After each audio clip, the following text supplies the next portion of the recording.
사무엘하 16장. 다윗이 산 꼭대기에서 떠난 지 얼마 안 되어서 무비보셋의 하인 시바가 와서 그를 맞이하였다.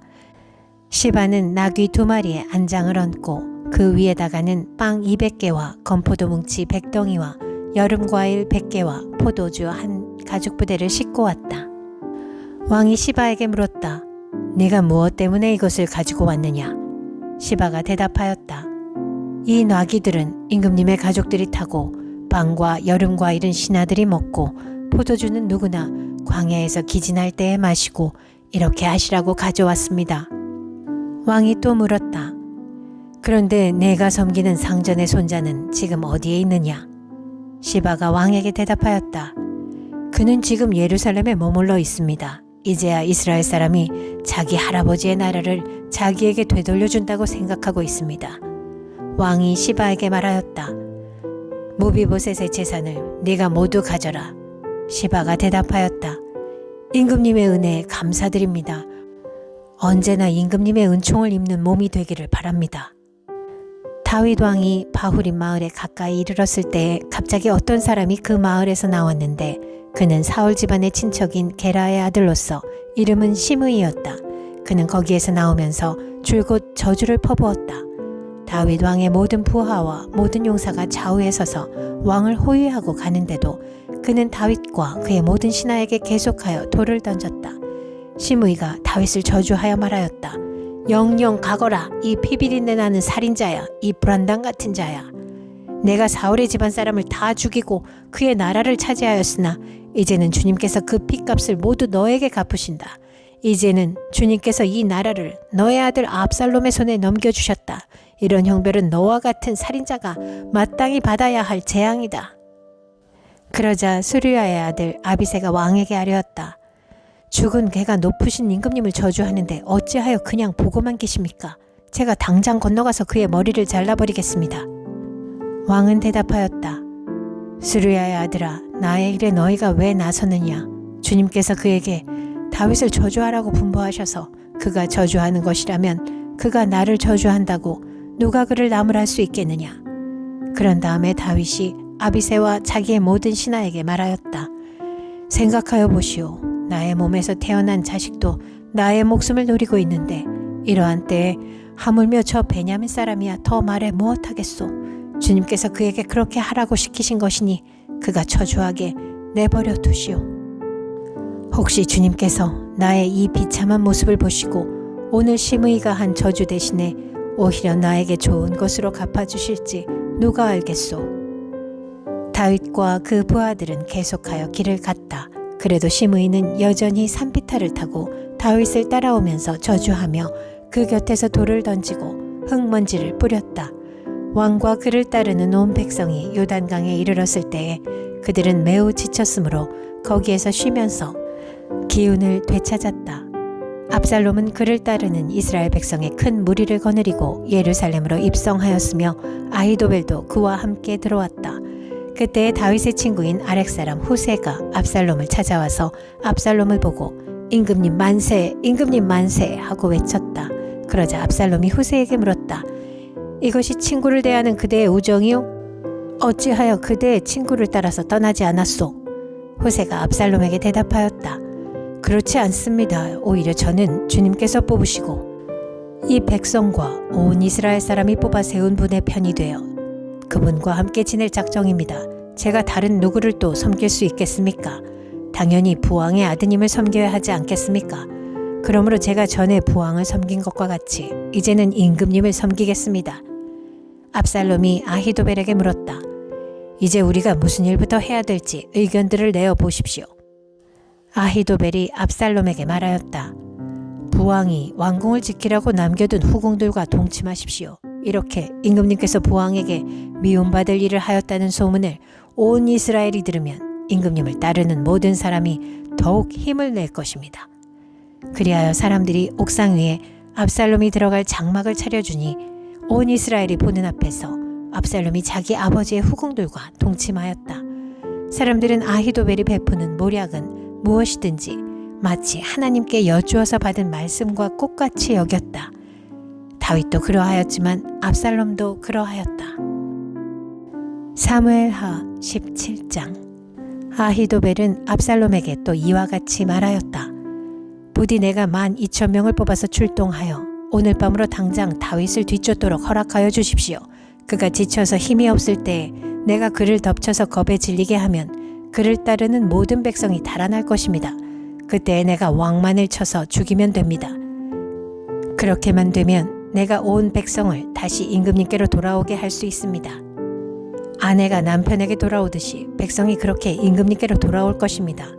임금님께서 노리시는 목숨도 오직 한 사람의 목숨입니다.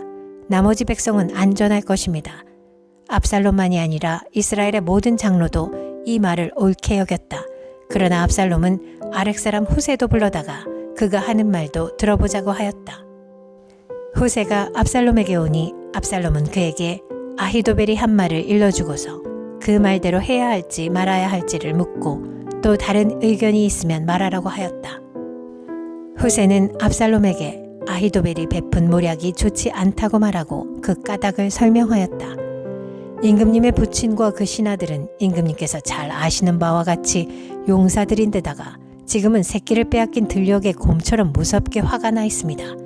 더구나 임금님의 부친은 노련한 군인이어서 밤에는 백성들과 함께 잠도 자지 않습니다. 틀림없이 그가 지금쯤은 벌써 어떤 굴속이나 다른 어떤 곳에 숨어 있을 것입니다. 우리의 군인 가운데서 몇 사람이라도 처음부터 그에게 죽기라도 하면 압살롬을 따르는 군인들이 지고 말았다는 소문이 삽시간에 퍼질 것입니다. 그러면 사자처럼 담력이 센 용사도 당장 낙담할 것입니다. 임금님의 부친도 용사요, 그의 부하들도 용감한 군인이라는 것은 온 이스라엘이 다 알고 있기 때문입니다. 그러므로 저의 의견은 이렇습니다. 단에서부터 브엘세바에 이르기까지 온 이스라엘을 임금님에게로 불러 모아서 바닷가의 모래알처럼 많은 군인을 임금님께서 친히 거느리고 싸움터로 나가시는 것입니다. 그래서 우리는 다윗이 있는 곳이면 어느 곳이든지 들이닥쳐서 마치 온 땅에 내리는 이슬처럼 그를 덮쳐버리는 것입니다. 그러면 그는 물론이려니와 그와 함께 있는 모든 사람 가운데서 한 사람도 살아남지 못할 것입니다.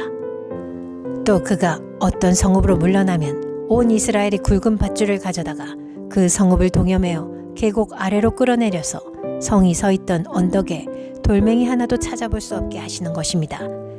그러자 압살롬과 온 이스라엘이 아렉 사람 후세의 모략이 아히도벨의 모략보다 더 좋다고 찬성하였다. 주님께서 이미 압살롬이 재앙을 당하게 하시려고 아히도벨의 좋은 모략을 좌절시키셨기 때문이다. 후세는 곧 사독 제사장과 아비아달 제사장에게 아히도벨이 압살롬과 이스라엘의 장로들에게 어떤 모략을 베풀었는지 그리고 자기가 또 어떤 모략을 베풀었는지를 알리고서 다음과 같이 말하였다. 이제 빨리 다윗 함께 사람을 보내서 오늘 밤을 광야의 나루터에서 묵지 마시고 빨리 강을 건너가시라고 전하십시오. 그렇지 않으면 임금님만이 아니라 임금님과 함께 있는 백성까지 모두 전멸을 당할 것입니다. 한편 아비아달의 아들 요나단과 사독의 아들 아히마아스는 예루살렘 바깥의 엔록의 샘터에서 대기하고 있었다. 그들은 사람들의 눈에 뜨이지 않으려고 성 안으로 드나드는 것을 삼갔다. 거기에 있다가 여종이 그에게 가서 소식을 전하여주면 그들이 그 소식을 받아서 직접 다윗 왕에게 전하곤 하였다. 그런데 그만 한 젊은이가 그들을 보고서 압살롬에게 가서 일러 바쳤다.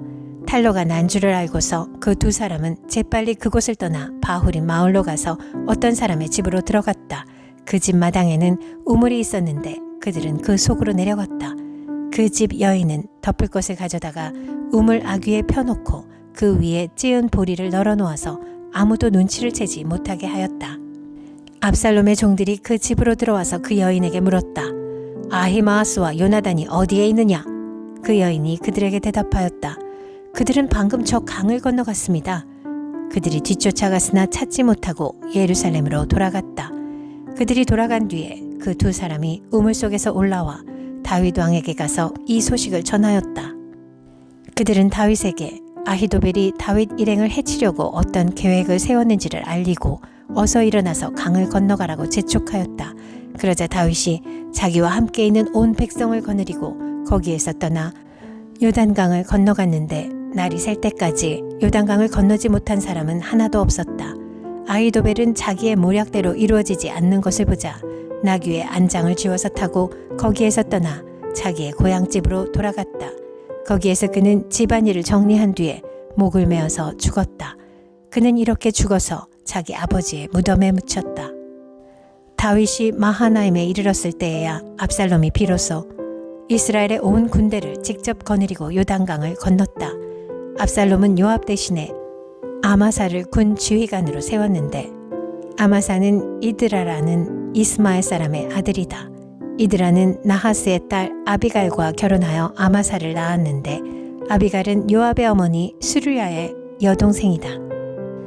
이렇게 온 이스라엘과 압살롬이 길르앗 땅에 진을 쳤다. 다윗이 마하나임에 다다르니 암몬 족속의 도성 라빠에서 나하스의 아들 소비가 찾아오고 로데발에서는 암미엘의 아들 마길이 찾아오고 로글림에서는 길르앗 사람 바르실레가 찾아왔다. 그들이 침대와 이부자리와 대야와 질그릇도 가지고 오고 밀과 보리와 밀가루와 볶은 곡식과 콩과 팥과 볶은 씨도 가지고 왔다. 그들은 그 많은 사람이 광야에서 굶주리고 지치고 목말랐을 것이라고 생각하고서 꿀과 버터와 양고기와 치즈도 가져다가 다윗과 그를 따르는 사람들에게 주었다. 사무엘하 18장. 다윗은 자기와 함께 있는 백성을 점검하여 보고 그들 위에 천부장들과 백부장들을 세웠다. 다윗은 또 모든 백성을 세 떼로 나눈 뒤에 3분의 1은 요압에게 맡기고 또 3분의 1은 수루야의 아들 요압의 동생인 아비새에게 맡기고 나머지 3분의 1은 가드 사람 이때에게 맡겼다. 그런 다음에 왕이 온 백성에게 자기도 그들과 함께 싸움터로 나가겠다고 선언하니 온 백성이 외쳤다. 임금님께서 나가시면 안 됩니다. 우리가 도망을 친다 하여도 그들이 우리에게는 마음을 두지 않을 것이며 우리가 절반이나 죽는다 하여도 그들은 우리에게 마음을 두지 않을 것입니다. 임금님은 우리들 10,000명과 다름이 없으십니다. 그러니 임금님은 이제 성 안에 계시면서 우리를 도우시는 것이 더 좋겠습니다. 그러자 왕은 그들의 의견을 따르겠다고 말하고 성문 곁에 서 있으니 온 백성이 100명씩 1000명씩 부대별로 나아갔다. 그때 왕이 요압과 아비새와 이때에게 부탁하였다. 나를 생각해서라도 저 어린 압살롬을 너그럽게 대하여 주시오. 왕이 압살롬을 너그럽게 대하여 달라고 모든 지휘관에게 부탁하는 말을 온 백성이 다 들었다. 다윗의 군대가 이스라엘 사람과 싸우려고 들녘으로 나아가서 에브라임 숲속에서 싸움을 하였다. 거기에서 이스라엘 백성이 다윗의 부하들에게 패하였는데 그들은 그날 거기에서 크게 패하여서 20,000명이나 죽었다. 싸움이 온 땅 사방으로 번져나가자 그날 숲속에서 목숨을 잃은 군인이 칼에 찔려서 죽은 군인보다 더 많았다. 압살롬이 어쩌다가 다윗의 부하들과 마주쳤다. 압살롬은 노새를 타고 있었는데 그 노새가 큰 상수리 나무에 울창한 가지 밑으로 달려갈 때에 그의 머리채가 상수리 나무에 휘감기는 바람에 그는 공중에 매달리고 그가 타고 가던 노새는 빠져나갔다. 어떤 사람이 이것을 보고서 요압에게 알려주었다. 압살롬이 상수리 나무에 매달려 있습니다. 요압이 자기에게 소식을 전하여 준 그 사람에게 물었다. 내가 그를 보았는데도 왜 그를 당장에 쳐서 땅에 쓰러뜨리지 않았느냐? 그랬더라면 내가 너에게 은 10개와 띠 하나를 주었을 것이다. 그 사람이 요압에게 대답하였다. 비록 은 1,000개를 달아서 저의 손에 쥐어주신다고 하여도 저는 감히 손을 들어 임금님의 아들을 치지 않을 것입니다. 임금님께서 우리 모두가 듣도록 장군님과 아비새와 이때에게 누구든지 어린 압살롬을 보호하여 달라고 부탁하셨기 때문입니다. 제가 임금님을 속이고 그의 생명을 해치면 임금님 앞에서 아무 일도 숨길 수가 없기 때문에 장군님까지도 저에게 등을 돌리실 것입니다. 그러자 요압은 너하고 이렇게 꾸물거릴 시간이 없다 하고 말한 뒤에 투창 3자루를 손에 들고 가서 아직도 상수리 나무의 한가운데 산채로 매달려 있는 압살롬의 심장을 꿰뚫었다. 요압의 무기를 들고 다니는 젊은이 10명도 모두 둘러싸고서 압살롬을 쳐서 죽였다. 그런 다음에 요압이 나팔을 부니 백성이 이스라엘 사람을 뒤쫓다가 돌아왔다. 요압이 백성에게 싸움을 그치게 하였기 때문이다. 그들은 압살롬을 들어다가 숲속의 깊은 구덩이에 집어던지고 그 위에다가 아주 큰 돌무더기를 쌓았다. 온 이스라엘 사람들은 도망하여서 저마다 자기 장막으로 돌아갔다. 평소에 압살롬은 자기의 이름을 후대에 남길 아들이 없다고 생각하여 살아있을 때 이미 자기 비석을 준비하여 세웠는데 그것이 지금 왕의 골짜기에 있다. 압살롬이 그 돌기둥을 자기의 이름을 따서 불렀기 때문에 사람들은 그것을 오늘날까지도 압살롬의 비석이라고 한다. 그때 사독의 아들 아히마아스가 요압에게 말하였다. 제가 임금님에게로 달려가서 주님께서 임금님을 원수에게서 구원하셨다는 이 기쁜 소식을 전하겠습니다. 그러나 요압이 말렸다. 오늘은 아무리 좋은 소식이라도 내가 전하여서는 안 된다. 너는 다른 날 이 좋은 소식을 전하여도 된다. 그러나 오늘은 날이 아니다. 오늘은 임금님의 아들이 죽은 날이다. 그리고는 요압이 에디오피아 사람에게 명령하였다. 내가 가서 본대로 임금님께 아뢰어라. 그러자 그 에티오피아 사람이 요압에게 절을 하고 달려갔다. 사독의 아들 아히마아스가 또다시 요압에게 말하였다. 저에게 무슨 일이 일어나도 좋으니 저도 저 에티오피아 사람과 같이 가서 보고할 수 있도록 허락하여 주십시오. 그러나 요압은 또 말렸다. 아히마아스야, 내가 왜 가려고 하는지 모르겠구나. 내가 가보아야 이 소식으로는 아무 상도 받지 못한다. 아히마아스가 또다시 말하였다. 저에게 무슨 일이 일어나도 좋으니 저도 가겠습니다. 요압이 그에게 말하였다. 그렇다면 더 말리지 않겠다. 아히마아스는 요단 계곡을 지나는 길로 달려서 그 에티오피아 사람을 앞질렀다. 그때 다윗은 두 성문, 곧 안문과 바깥문 사이에 앉아 있었는데 파수꾼이 성문의 지붕 위로 올라가서 성벽 위에서 멀리 바라보고 있다가 어떤 사람이 혼자 달려오는 것을 보았다. 파수꾼이 큰 소리로 이 사실을 왕에게 알리니 왕은 혼자 오는 사람이면 좋은 소식을 전하는 사람이다 하고 대답하였다. 그 사람이 점점 더 가까이에 이르렀다. 파수꾼이 보니 또 한 사람이 달려오고 있었다. 파수꾼이 큰 소리로 문지기에게 또 한 사람이 달려온다 하고 외치니 왕은 그도 좋은 소식을 전하는 사람이다 하고 말하였다. 파수꾼이 또 알렸다. 제가 보기에 앞서서 오는 사람은 달리는 것이 사독의 아들 아히마아스가 달리는 것과 같습니다. 그러자 왕이 대답하였다. 그는 좋은 사람이니 좋은 소식을 전하러 올 것이다. 아히마아스가 왕에게 가까이 이르러서 평안하시기를 빕니다 하고 인사를 드리며 얼굴이 땅에 닿도록 왕에게 절을 하며 아뢰었다. 높으신 임금님께 반역한 자들을 없애버리시고 임금님께 승리를 안겨주신 임금님의 주 하나님을 찬양합니다. 왕이 그 어린 압살롬도 평안하더냐 하고 물으니 아히마아스는 임금님의 신하 요압이 이 종을 보낼 때에 큰 소동이 있었습니다마는 무슨 일인지는 모르겠습니다. 왕이 물러나서 곁에 서 있어라 하고 말하니 그는 곁으로 물러나서 서 있었다. 바로 그때 그 에티오피아 사람이 들어왔다. 에티오피아 사람이 왕에게 아뢰었다. 높으신 임금님께 기쁜 소식을 가져왔습니다. 주님께서 오늘 임금님께 반역한 자들을 없애버리시고 임금님께 승리를 안겨주셨습니다. 왕이 에티오피아 사람에게 물었다. 그 어린 압살롬이 평안하더냐? 에티오피아 사람이 대답하였다.